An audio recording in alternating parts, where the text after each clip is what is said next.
Yo, what is up guys? I would like to start this video a little differently by saying this. If you are new here, a very warm welcome to you. My name is redstagg. I provide guides, showcases, tier lists, tips and tricks to improve and refine your Diablo 2 experience. And of course, if I entertain along the way, then that's a bonus. So if that sounds like something that you like, do consider supporting the channel by hitting that like button and hitting that subscribe button if you haven't already. And if you don't like the sound of that, then how on earth did you get to my video? That goddarn YouTube algorithm, right? Now with that out of the way, I'm bringing you today's video, which is 5 essential tips for new and returning players to improve your Diablo 2 experience. So with that in mind, let's get into tip number 1. See you after the intro.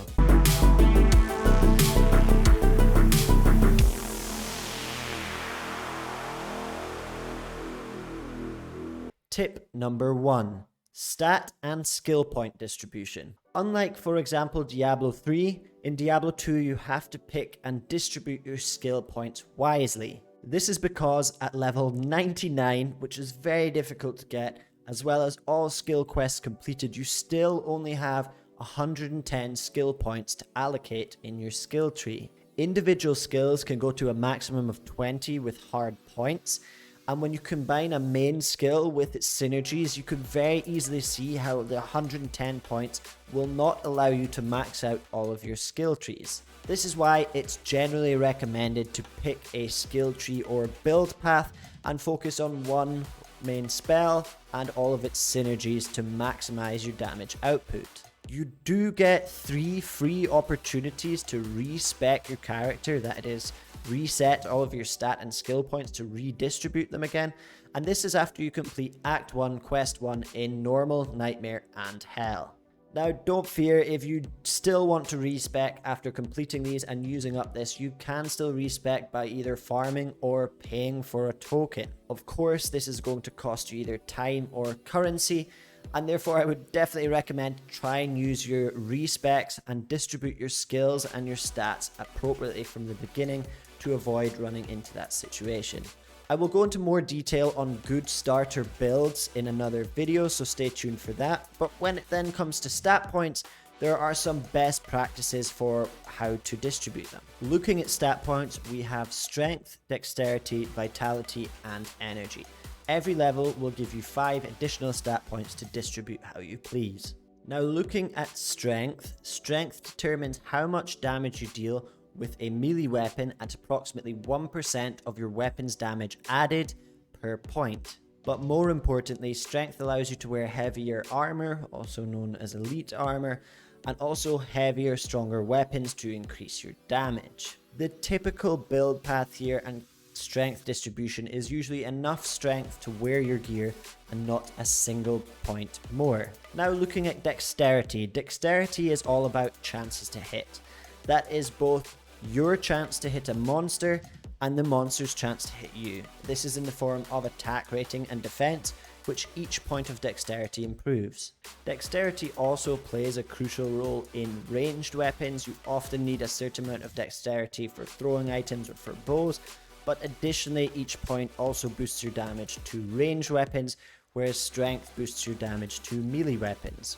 Now the most important part of dexterity is that it improves your chance to block a physical attack. Now this is capped at 75% and is really down to personal preference whether you want this, and to also if your playstyle allows for it. Therefore, the typical caster route with dexterity is enough dexterity to wear your gear, then optionally enough dexterity until your chance to block says 75, and then no more. Again, there are exceptions, for example a glass cannon Amazon, which would pump a lot more into dexterity to improve its range damage. Moving on to the next option for your stat point distribution, we have vitality.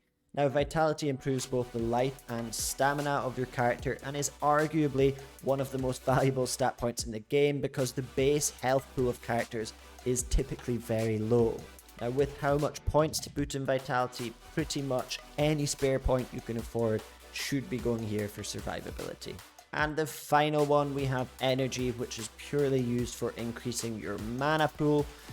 Typically, in almost all builds, you don't want to put any extra points here because your mana can be managed with mana potions, mana after kill, mana steal, and with auras such as meditation from insight. Now, of course, there are exceptions to these, there always are, but to remind you, as a typical stat distribution, you want enough strength and dexterity to wear your gear, optionally some extra dexterity until you hit 75% chance to block, and put the rest of your points into vitality. Tip number 2, know your breakpoints. Diablo 2's game engine is slightly unique compared to other games in the sense that a system called breakpoints exists for the following 4 modifiers. That is cast rate, attack speed, faster hit recovery, and faster block rate. What breakpoints are predefined values of these modifiers upon which the modifier increase actually takes effect.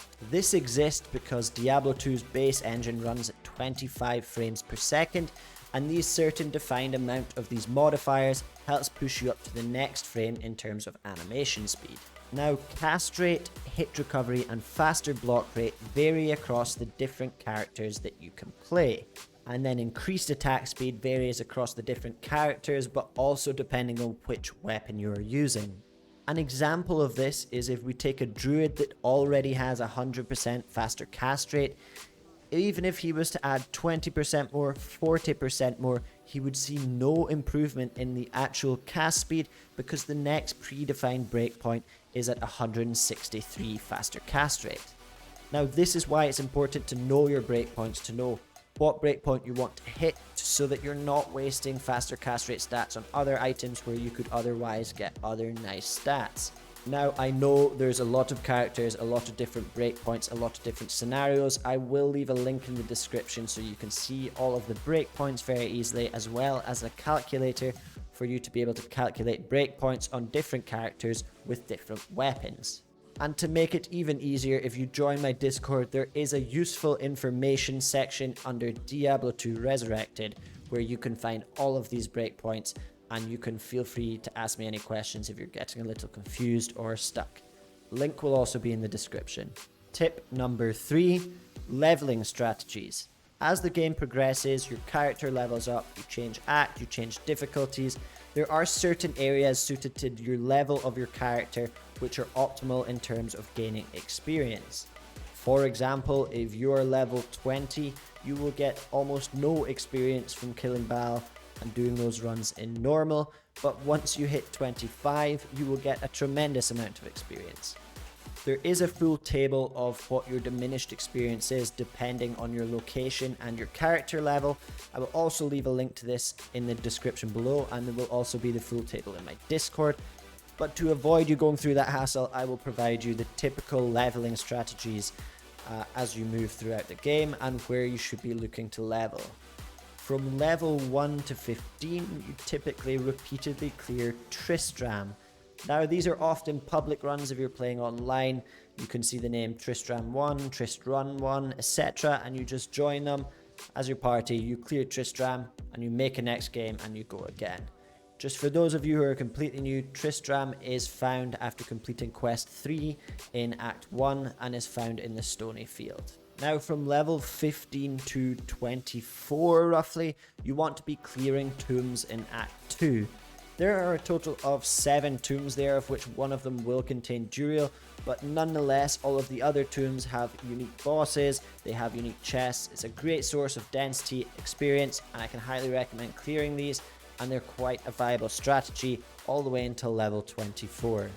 Now, there would be a faster way from 20 to 24, and that is clearing the secret cow level. This would require a friend of yours perhaps who has killed Baal in normal to open the portal for you and probably kill the cows for you, but this is not guaranteed, so if you do not have access to a friend who can kill cows for you, tomb running is the way to go.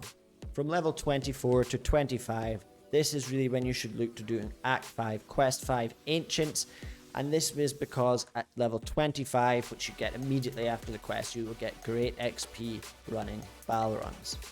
Speaking of which, from level 25 after the Ancients all the way up until level 40, Baal runs in normal give a reasonably good chunk of experience, and can definitely recommend doing this before then venturing into Nightmare. Oh, and just for those of you who don't know what a Baal run is, it is repeatedly doing Act 5, Quest 6, killing all of Baal minions waves, and if you want him too, although the XP per hour is faster usually if you just skip Baal and only focus on killing the minion waves.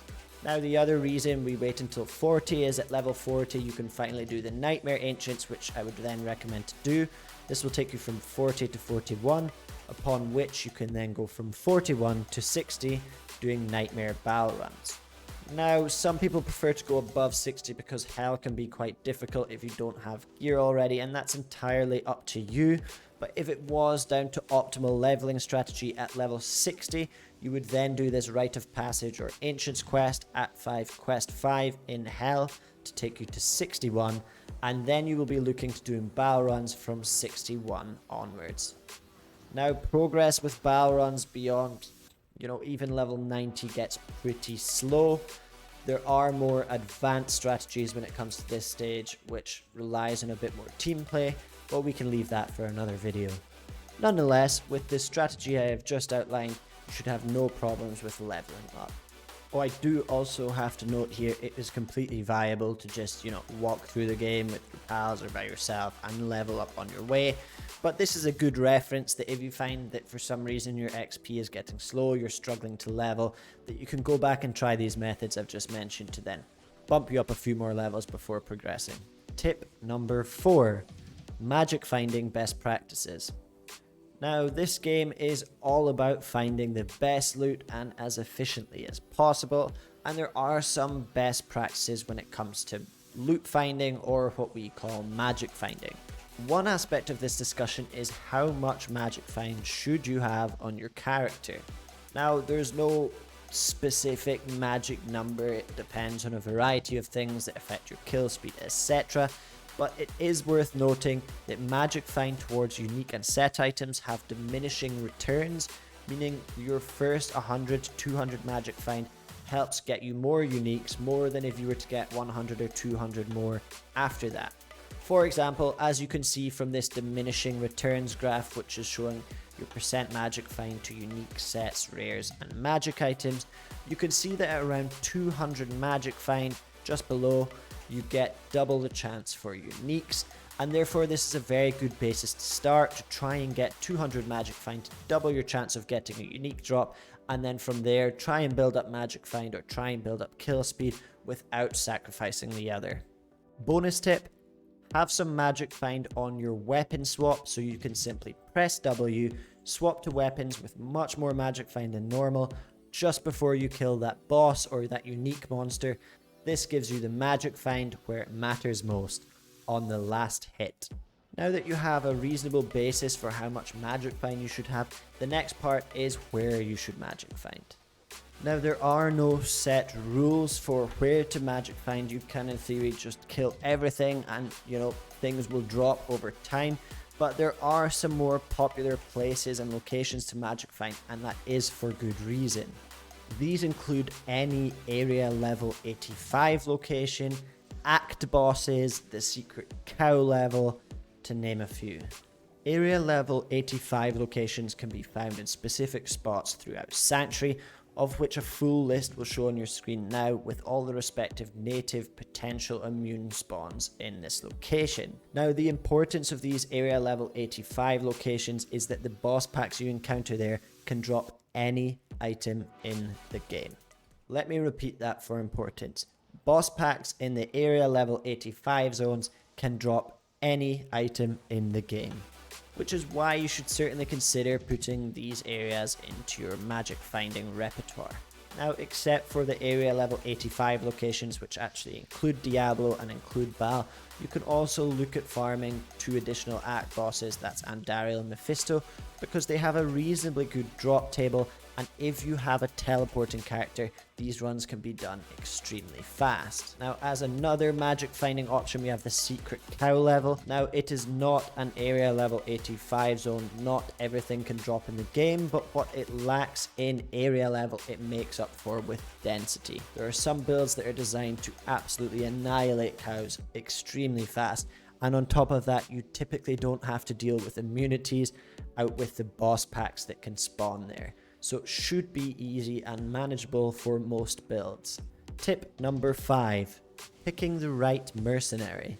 Unfortunately, at this present stage in Diablo 2, not all mercenaries are equal in terms of the value they can provide you. In almost all cases, you want to be using an Act 2 mercenary, and there is very good reason for this. They provide free utility in the form of auras that none of the other mercenaries come close to providing.